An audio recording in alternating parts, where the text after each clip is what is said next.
Now, the moment we've all been waiting for. And it's coming right up.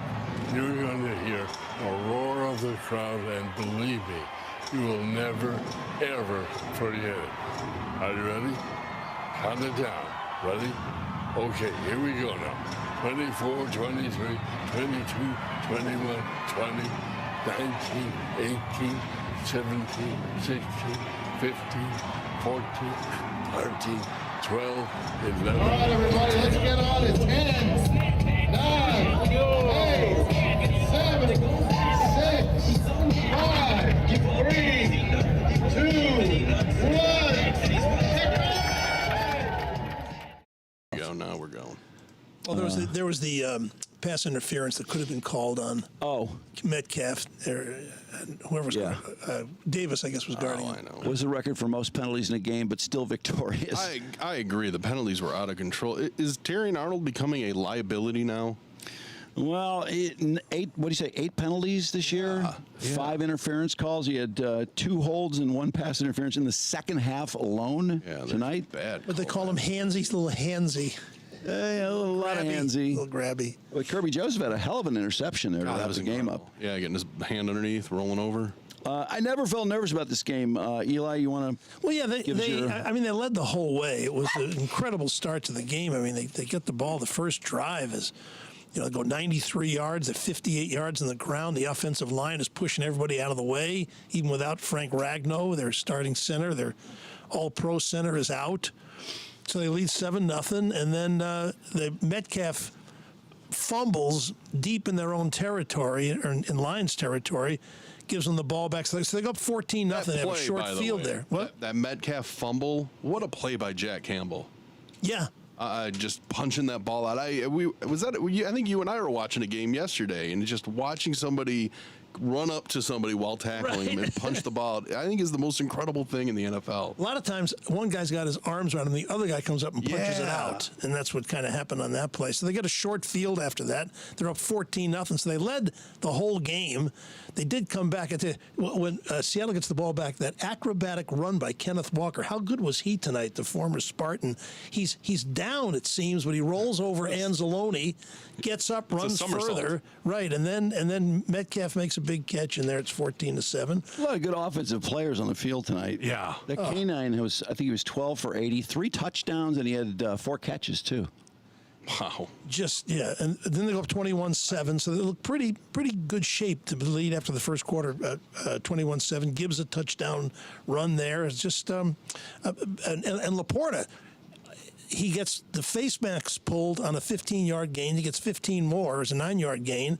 And so they move down the field. They're ahead 21-7, and Goff is 12 out of 12 for the first quarter. Turns out he's 18 of 18 for the game. The Lions are 19 of 19 for the game because of the pass that St. Brown throws a touchdown pass to Goff. So they had a perfect quarterback rating of 158.3 when you put the two of them together. But Seattle, with Geno Smith, gained more yards. They had over 500 yards in the game. Yeah, that was a record for Geno Smith for passing. I was surprised. I thought he would have thrown for more than 395, but he was 38 for 56, 395, a touchdown. They had over 500 yards in the game, but the Lions, and the third quarter was 28 points in the third quarter. Actually, 5 touchdowns because they scored early in the fourth. Seattle did. But, at 21-14, when they start the second half, Seattle gets close. A.J. Barner, a lot of former Wolverines in this game. A.J. Barner, Charbonnet, their coach is a former, McDonald's a former. Yeah, and Kenneth Walker, of course, the Spartan. So then it's 21-14, and then Montgomery, an amazing run, that 40-yard run. He breaks 5 tackles. It just, and that short pass, you mean? Yeah. No, well, no, was it a short pass? Yeah, it was a pass. It was a short pass. Screen. Right, screen, and then he breaks 5 tackles, a 40-yard run. Then Patrick straight arms the guy for 23. So they score like right away. Now it's 28-14. The touchdowns are coming fast and furious in the third quarter. It was just a wild game. Smith moves him down the field, avoiding the rush. Just it was an offensive fireworks all night long. And then they try the 2-point conversion. Was strange because they get to 28-20. They try the 2-point conversion, which looked like they had a touchdown on that. but they didn't call it. In the first one? Yeah. Yeah, well, there was a penalty on the Lions, and the penalty was enforced, and the two-pointer was... Were they saying he didn't have the second foot in bounds? His leg was down. Yeah, but I think he didn't have the full possession of the ball when they were both down, and then fine. Okay. But so the next play, so now it's 28-20. Seattle's fighting back in the third quarter. First play, 70 yards to Jameson for a touchdown. Of course, then he tries to spike the ball. Which was stroked over the goalpost. I looked up the celebration rule. Yeah, what is it? It's okay to just spike the ball, and they mentioned a couple other things, but it's really not clear what excessive celebration is. Yeah. I guess spiking it over the goalpost. I think it's cool when guys do that. I love that. I think it's less offensive than the goofy dances they do. You know, with 11 guys doing some type of twist. But anyway. I thought he was going to get caught. He was kind of loafing the last 20 yards on that touchdown run, but he's so fast, He man. knew, yeah. And he had a blocker out there with him. So it's 35-20 after 3 periods, and then they score right away, Seattle does. Walker, that 21-yard, just zigzagging across the field. I just want to point out. Great run. He's so good. I want to point out, Drew, Dave Jones says, you can't slam dunk, bro. He actually wrote bro in the comment. So that is just a hard. You cannot, hard and fast, cannot spike the ball like a slam dunk over the field goal post. Why do they make a rule about that? Why is that so horrible? I think it looks pretty cool. I think so too. Anyway, as Kenneth Walker he played so well tonight. Didn't you think? All I could think of, because I really haven't seen him much since Michigan State, is he made Mel Tucker a shitload of money. Yeah, he did. Because it was Walker who just turned that season around. They were 11-2. He gets a $95 million contract anyway. I think Jaden Reed helped him get a few bucks, too. Yeah. He had a pretty good year. By the way, he's playing a great year with the Vikings. Mm-hmm. So it's 35-27 Lions, but then they're coming. Seattle's coming back to look like they're going to tie the game up in the fourth quarter, but then Lockett, the receiver, as a pass interference, offensive pass interference, forced him the punt, and then the Lions came back down the field, put it away actually at 42-27. I love St. Brown looking at the referee. Am I in? Can I start dancing or what? Third and goal. They were going to try and get a field goal, we thought. Then a beautiful leaping catch by St. Brown for the last touchdown made it 42-27. So just an amazing offensive show. And the safety, cool safety. It shows, though, that, you know, if the Lions don't play perfectly, because we expect so much of them, you know, like, what's wrong with Goff? Why can't they score? Is he really the guy again? What's happened to... So he comes out tonight, and he's perfect. Not just good, he's perfect. 18 for 18, 292 yards, 2 touchdowns. He couldn't have played much better. He did have an incompletion, but there was a penalty. You're right. So they didn't count that. But yeah, I guess people have nothing better to talk about. It's kind of like complaining about some of A.J. Hinch's moves. I love A.J. Hinch. He's done a great job. You know, every now and then, if you don't disagree with something or have something to talk about, then what's the point? Right. Just watch the game and go to bed. Right. And people expect... What was your big complaint? What's that? What's your big complaint? About A.J. Hinch? Yeah, no, the game today. Is there a complaint? Oh, no.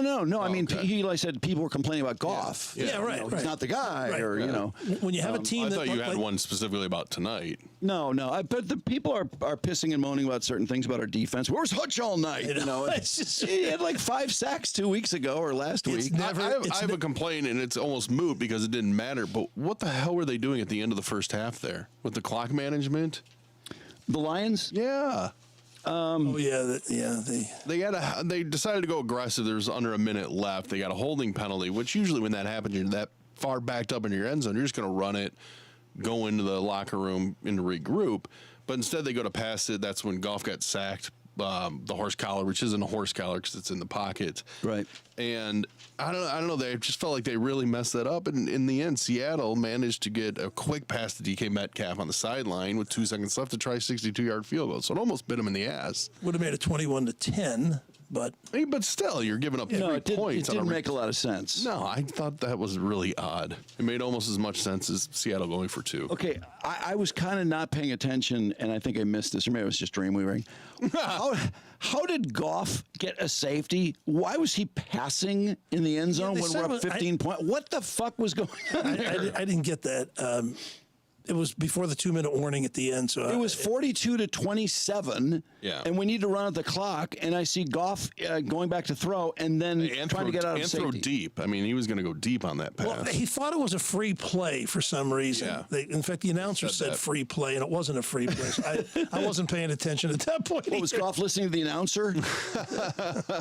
No, it's just like, I don't know. why would we Maybe be passing there anyway? We're on must the have thought it was 3-yard line. offside, yeah. We're trying to run out the clock. I don't know. It's kind of strange. I mean, there's always something to worry about in the NFL. There's so many good teams and so many great players, and there's always something that makes you nervous. And tonight might have been Carlton Davis, who was just, handsy is an understatement. Yeah. And then, didn't we interfered in the end zone too on that long pass? Yes. Eli mentioned that. Yeah. I'm shocked they didn't call that. Who was that? Carlton Davis too? I think that was Terry. Yeah. Was that?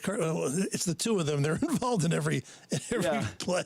But yeah, they could have easily called that. Instead, it was a offside penalty in the line, so they gave him 5 yards. But it should have put the ball at the 1. But there's always a couple of plays that. Well, when you throw 56 times, you're going to have some interference and some guys open. But, I don't know. Are people going to be worried about the Lions' defense now after this game? Well, Seattle always scores points against us. We've averaged 80 points in the last 3 games combined, and it's incredible. Overall, the Lions' defense is greatly improved. You don't go on a period-by-period basis. I will say this, though. The tackling tonight seemed lackluster. I don't know if that's because of K9 and Charbonnet, but, those are 2 tough guys to tackle. No, there were guys, people, it's like everybody was greased. They were just slipping out of tackles all night. They're just 2 very good offensive teams. Really, really good.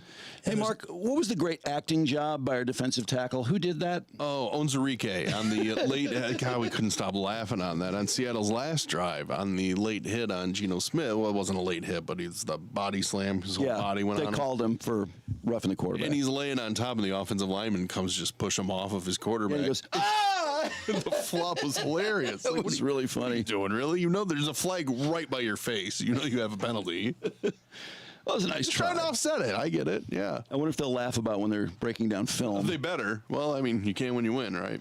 That might be. You make a good point. You can always complain about something. They barely beat L.A. in the opener, 26-20. It could have gone either way near the end with Stafford in town. They lose to Tampa Bay, couldn't finish.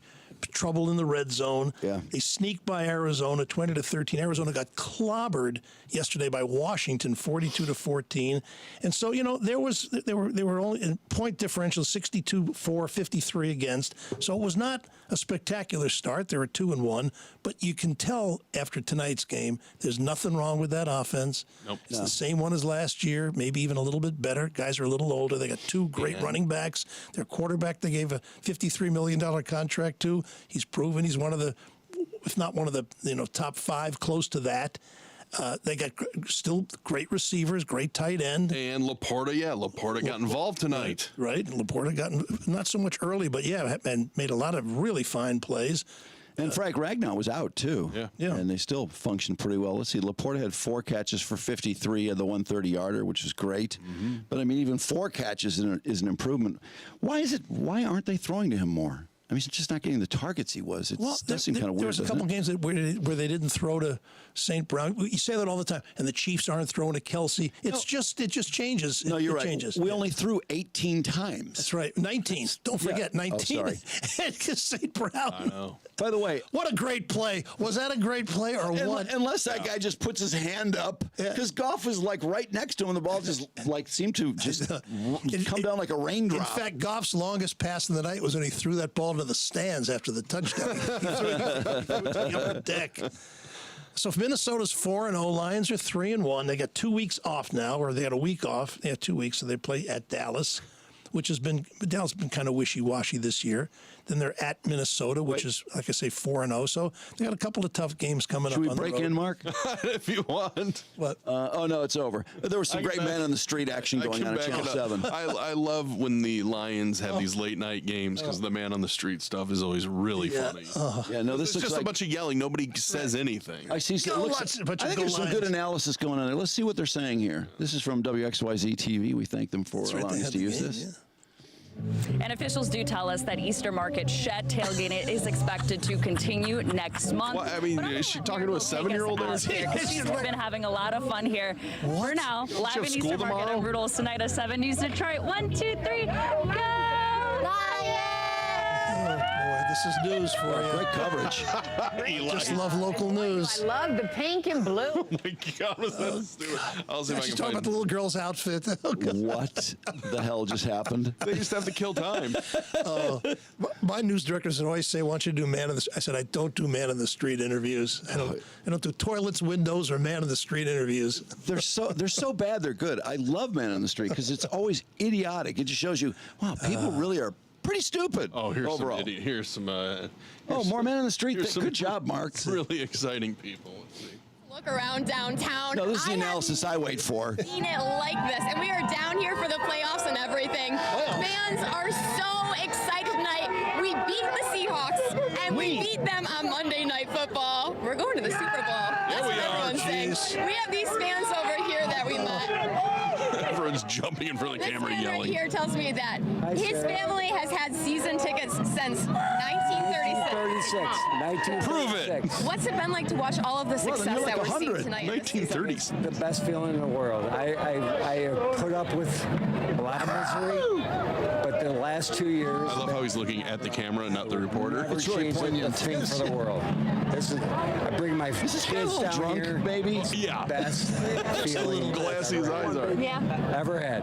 Ever. Just maybe had a couple drinks. Going to games since 1936. He's tired. What That's an all. incredible day. I also really want this to guy talk looks like a about partier. when Amon-Ra St. Brown threw it to Jared Goff. Tell me about that. What you were thinking. I think Goff should play tight end. Good one. Yeah. By the way, that joke bombed. The crowd did not care. Hey, come over here. He was so pleased with it. It was awesome. I love, Amazing game. Did you have fun? yeah. Did you Never have forget fun? Tonight. Great environment. I just love it. Yeah. Total team win. Thank you. Total guys. team win. Look here is Did you hear that, Eli? Yeah. Good luck getting up for Old lady in a school. blue wig. That's great.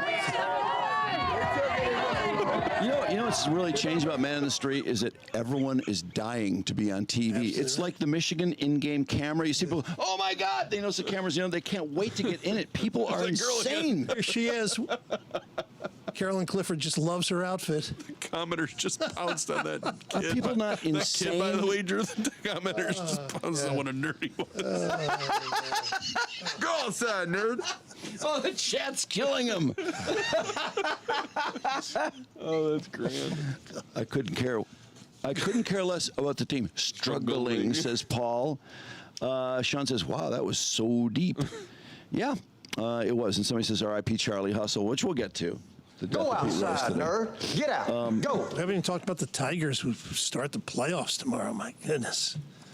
Yeah. You know, It's just exciting I'm kind of times. over with them winning it now. I've been waiting, but I can't wait till 2:30 tomorrow and watch the Tigers and see how they respond in the playoffs. I have a bad feeling, but it'll change when I see Scoobel on the mound. Yeah, well, the Astros are an experienced team. They've won World Series. They got players left over from the World Series. They got guys like Jose Altuve are going to the Hall of Fame. Yeah. They got bombers in the lineup. They got great relief staff. But still, the Tigers won as many games they did this year. But yeah, in terms of postseason, I don't know how well you can expect some of these minor league pitchers that have come up to pitch in the pressure of the playoffs. They've been pitching like it's postseason for a month. I mean, they've pitched under a lot of pressure. But I was looking at the position-by-position comparison, and they give us Riley Green and Parker Meadows, and they give us a tie for DH with Carps and Alvarez. Yeah. And they gave us the bullpen too. I was surprised to see that. Yeah, because Houston has a good bullpen. Yeah, Foley and Holton, but Holton may be a starter in this series. Yeah, but they've got Hader, isn't he one of the best closers in the game?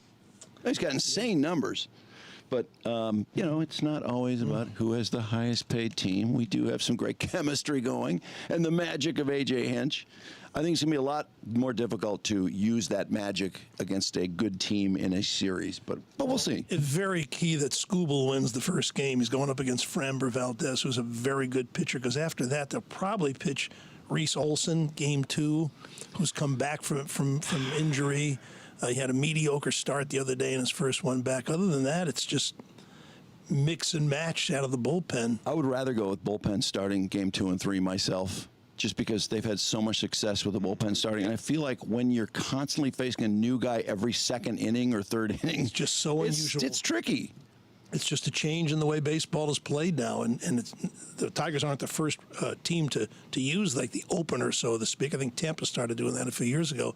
But Has anyone done it Hinch as out of much? necessity has got it down to a science. Yeah, I don't know that anybody in a pennant race has done it as consistently as we have. I mean, it's absolutely insane. But I'd love to see Holton start a game because I just feel so confident he's going to throw 2 shutout innings for you and at least give you a chance. Well, one thing is the opponent really can't prepare for it. They don't know who the starting pitcher is going to be. No, it's weird. I kind of was expecting after a while, is the league going to do something about that? Are they going to force you to name your reliever starter when you do that? Because, I mean, how do you come up with a lineup? How can they make you do that, though? Then you go, oh, no, wait, we're going to start this other guy. There are purists that want to make a rule that a starting pitcher has to pitch 6 innings.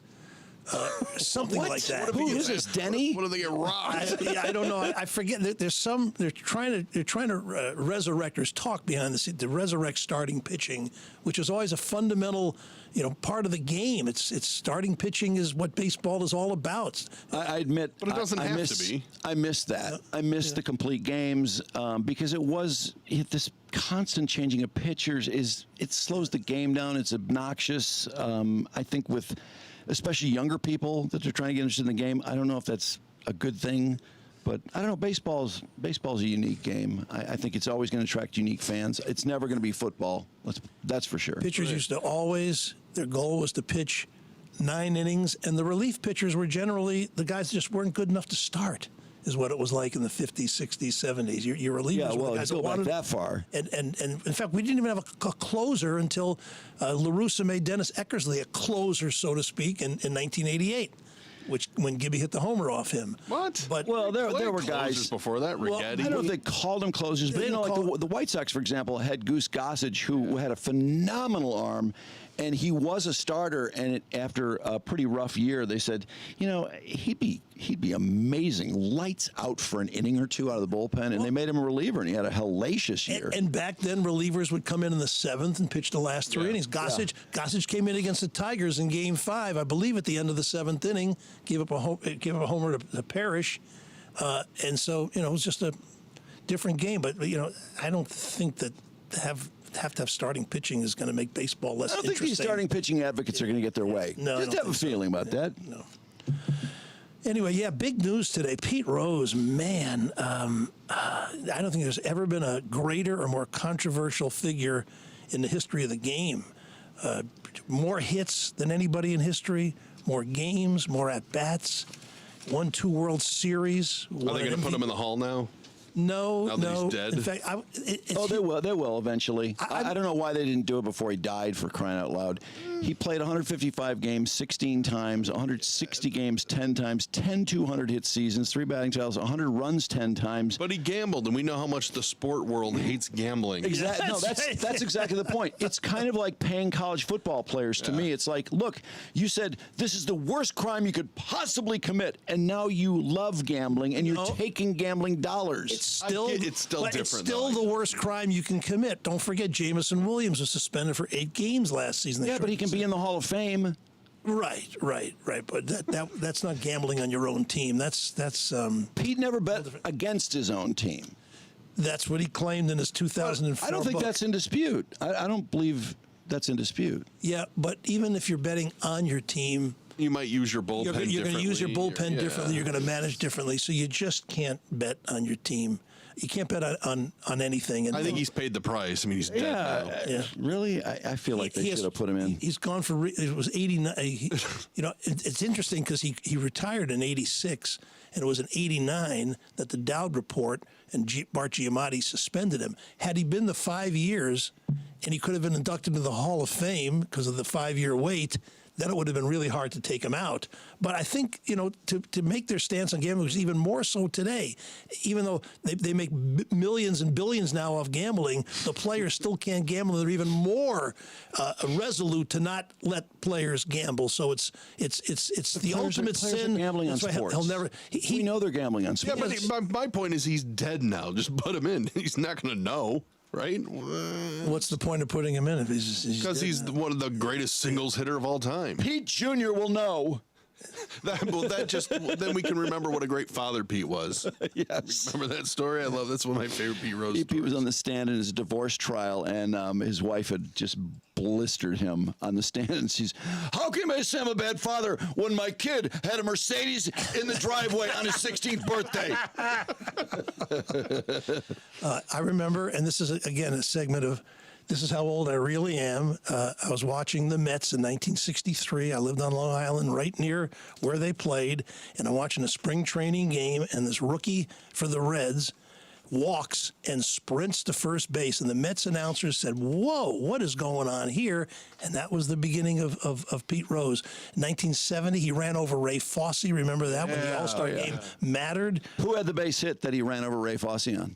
It's a great trivia question. Was it Jim Hickman? Jim Hickman. Yeah. Nice job. You're not even a Cubs fan. It was 1970. I watched it. And I was also a Mets fan because Hickman played for the Mets. Maybe he was. He played for the Cubs that year. Yeah. He did play for the Mets though. Good home run hitter. Yeah. For a part-time player. So about when I wrote the book with Denny, this is 2006. We're selling it at the Hall of Fame, and Pete Rose walks down just the main drag there in Cooperstown, and Denny goes up to him and says, "So what are you up to, Pete?" And Rose says, I just do Pete Rose every day, which is he signs autographs, he speaks, he makes money, he shows up at conventions. And when he admitted in 2004 that he did bet on baseball, then when he signed the ball, $50 extra to say, I bet on baseball on the ball. You can buy the ball for $75 or $125 saying, I bet on baseball. So crazy. He did Pete Rose every day. And by the way, do these balls continue to hold their value? Because he signs anything and everything. They're not worth shit. There was a casino that hired him, and he would sit in the same place like 6 days a week and sign fucking balls for anyone who came up. And there were times when there was no line at all because he was so available. Yeah. I cannot believe those balls actually have any value. They're all over the place. Yeah, it's hard to say. That's what I say about Denny. I mean, he signed a million autographs. Anybody who ever wanted a Denny McLain ball has one by now, I would think. And maybe Pete was the same way. He signed millions of them. But Denny, being the last guy to win 30 games, that becomes a bigger stat every year that goes by. Yeah, true. 2 Cy Young Awards back-to-back. Yep. Tied on the second one with Mike Cuellar. Yeah. Anyway, Pete Rose dead at 83. What a story. What a figure in baseball history. Yeah, really by the way, his widow. My thoughts are with her and her gigantic boobs. Have you seen his wife? No. Oh, she's like 40 and she's got huge tits. I mean, Munch, can we bring her up, please? I think it's worth it. Kanye West's wife. She's kind of amazing. She walks around naked. I think her boobs are bigger than Kanye West's wife. Does she walk around naked like? No, Kanye not West's quite wife? as naked, but she does show off her chest. I got one baseball note for you. If you find her, hang on. Yeah, we'll let you know. So, if not, we'll find it for you after the show. Ohtani misses out on the Triple Crown at the batting average, so he has the most home runs in the National League. Would have been the first Triple Crown winner since 1937 in the National League. So Luis Arraez, with 314 average, edges him in batting average. But it's such an unimportant statistic anymore because Ohtani over Arraez, like a 700 OPS to 1.1. He had 59 homers to 4 or 55 for the other guy. So he ruins the Triple Crown with the batting average. I guess it wouldn't be the Triple Crown then without the batting average, but it just shows the batting average is not really anymore a significant statistic for baseball production. I don't agree with that. No? Because, when you take, for example, on-base average, and people say, on-base average is more important. Well, it's great if somebody walks a lot, but when you get a hit, you move runners. You can move runners 2 bases. You can double a guy 3 bases. I do think it's still important. I mean, naturally, if a guy hits 300 and has 3 RBIs, obviously he didn't do much, but Arias is a fantastic hitter. And by the way, I'm going to give myself a thanks for listening to the podcast because this is going to come up in the part of the show that's already recorded. It's crazy. But not for very long. All right, you want to see these two huge tubes? Yeah, I do. All right. Who we got here? There's a lovely couple. Is. There's Pete and his wife. Yeah. She just fell in love with him. She didn't even know he played baseball. No. She actually hates baseball and money. Yeah. I don't think he told her he played baseball, actually. No. Like she just thinks people think he's somebody cool that signs baseballs, and he never played. You can't help who you love. He's just good at signing baseballs. I'm a professional baseball signer. Well, she looks better. I didn't think she looked that good. Yeah, she's pretty good there. Well, she's at least 40 years younger than him. Yeah, she is. But our thoughts are with her. Definitely. Yeah, tough. Yeah, well, it's exciting times in Detroit. The Lions are 3-1. Take a week off. Imagine, the excitement builds. They're one of the top 5 or 6 teams. I was reading their playoff odds are going into today. We're still 64% to make the playoffs. It'll be higher than that. So they're on their way. At this rate, they'll be 12 and 5 like they were last year. I'm not the least bit concerned about the Lions making the playoffs. As far as I'm concerned, it's a given. I know they're going to make the playoffs, but it takes you got to see what happens. Through it. If they lose one of the next two at Dallas or at Minnesota, you'll hear panic. You'll hear panic in the streets in Detroit. Sure, but it's exciting tonight. Good deal. The Vikings are playing well, and the Packers have Love back. So, by the way, did the Bears win Sunday? Yes. Yeah, they beat the Rams. Because I remember thinking, I guess the Rams suck. Caleb Williams looked better. He did better. Okay. Better, but the rookie that's amazing is this Jaden Daniels. And now he was the number 2 pick. The number 3 pick, Drake May. He's the youngest player ever drafted, I think, or the second youngest quarterback ever drafted. And now they're struggling so much in New England. They're talking about moving him into the lineup. So there was another game tonight.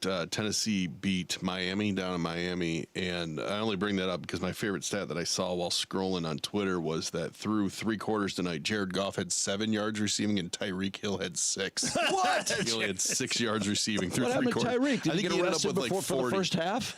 No, he might as well have. He contributed nothing. That's weird. They got hammered, but I just love that stat. Now, what is ridiculous. It? Does Eli wear that shirt when he endlessly walks the malls in Florida? What is that? I think they're suggesting that you're a senior citizen. Hey, let me do my little Lialdo thing. All right. Every year, Americans spend about $11 billion on cataract or lens replacement surgery, which trades your worn-out natural lenses with new ones that brings your distance vision back to be bright and clear again. And thanks to modern technology, the Clearview lens that Dr. Yaldo implants, his patients also get crisp near vision, reading vision the old lenses that just couldn't provide. It's why people who have yet to get cataracts that happen later in life get lens replacement in their 40s and 50s. This way, they'll never again even have to think about their vision, be dependent on glasses, contacts, or readers. So get a free evaluation at YaldoEyeCenter.com. Let Dr. Yaldo restore your vision beyond what you've ever imagined it could be. And yes, I'll get out of here.